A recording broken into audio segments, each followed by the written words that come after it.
मैं हूं शहजादा खान और आप देख रहे हैं झारखंड टाइम्स। सरायकेला खारसवां जिले के चांटिल थाना अंतर्गत भुइयाडीह स्थित रिनोविजन एक्सपोर्ट प्राइवेट लिमिटेड नामक हर्बल और होम्योपैथी दवा बनाने वाली कंपनी में बीती रात ड्रग कंट्रोल विभाग ने दबिश दी, जहां से विभाग ने भारी मात्रा में प्रतिबंधित दवाइयों के सैंपल व दवाइयां जब्त किया। हालांकि विभाग की कार्रवाई के बीच कंपनी की पदाधिकारी आशा सिंह उर्फ उषा कुमारी मीडिया कर्मियों से उलझ पड़ी और समाचार संकलन कर रहे मीडिया कर्मियों को खूब खरी खोटी सुनाई और देख लेने तक की धमकी दे डाली।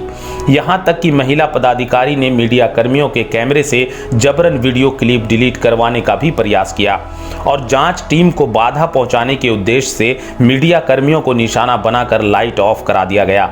सूत्रों से मिली जानकारी के अनुसार हंगामे की आड़ में कंपनी की अधिकारी ने प्रतिबंधित दवाइयों को भूमिगत करवा दिया। दरअसल रिनोविजन एक्सपोर्ट प्राइवेट लिमिटेड मूल रूप से होम्योपैथिक और आयुर्वेदिक दवाइयां बनाती है। इनके पास होम्योपैथिक और आयुर्वेदिक दवाइयां बनाने का लाइसेंस है। कंपनी द्वारा दर्द निवारक दवा ऑर्थोवेट बनाया जाता है, जिसके खिलाफ विभाग को शिकायत मिली थी, जिसके बाद पिछले साल दिसंबर महीने में विभाग ने कंपनी में दबिश देते हुए दवाइयों के सैंपल लेकर भारत सरकार की लेबोरेटरी में जांच के लिए भेजा था। साथ ही जांच रिपोर्ट आने तक कंपनी का लाइसेंस रद्द करते हुए दवाइयां बनाने पर प्रतिबंध लगा दी गई थी। भारत सरकार के लेबोरेटरी में जांच कराने पर उसमें से एलोपैथिक केमिकल के सैंपल पाए गए। फरवरी महीने में रिपोर्ट आने के बाद ड्रग कंट्रोल विभाग ने शुक्रवार को कंपनी में दबिश दी और दवाइयों के नमूने जब्त किए। इसके अलावा और भी सैंपल कलेक्ट किए। विभाग की दबिश और मीडिया कर्मियों की मौजूदगी कंपनी के अधिकारी हजम नहीं कर सकी और जांच टीम को गुमराह करने के उद्देश्य से मीडिया कर्मियों के साथ बदसलूकी शुरू कर दी। कवरेज कर रहे मीडिया कर्मियों को खूब खरी खोटी सुना डाली, यहां तक कि दवाइयों के नमूने और दवाइयां ठिकाने लगाने के उद्देश्य से अधिकारी ने लाइट ऑफ करवा दिया।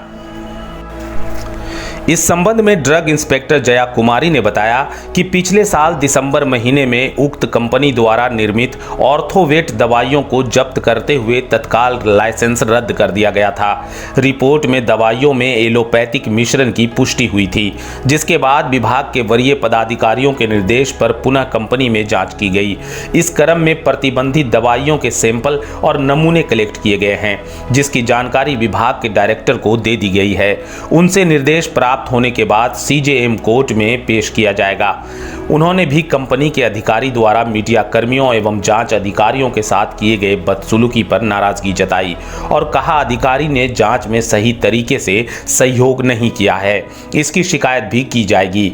उधर पत्रकारों पर हुए बदसलूकी मामले को लेकर जिले के पत्रकार में रोष है। इस घटना के बाद पत्रकार संगठन the press club of Saraikela Kharsawan ने कड़ी आपत्ति जताते हुए कंपनी के अधिकारी के खिलाफ चांडिल थाने में शिकायत दर्ज कराई है। चांडिल थाना प्रभारी शंभू शरण दास ने भी इस घटना पर जांच कर दोषी के खिलाफ कार्रवाई करने का भरोसा दिलाया है। वहीं the press club of Saraikela Kharsawan के अध्यक्ष मनमोहन सिंह ने इसे मीडिया की आज़ादी पर हमला बताते हुए राज्य सरकार से राज्य के पत्रकारों की सुरक्षा को लेकर अविलंब पत्रकार सुरक्षा कानून लागू किए जाने की मांग की है। उन्होंने बताया ऐसे कृत्यों से समाज में गलत असर पड़ता है और मीडिया के अधिकारों का हनन होता है। पत्रकारों के लिए कोई ठोस कानून नहीं होने के कारण ऐसे लोग मीडिया कर्मियों को आसानी से जलील कर निकल जाते हैं।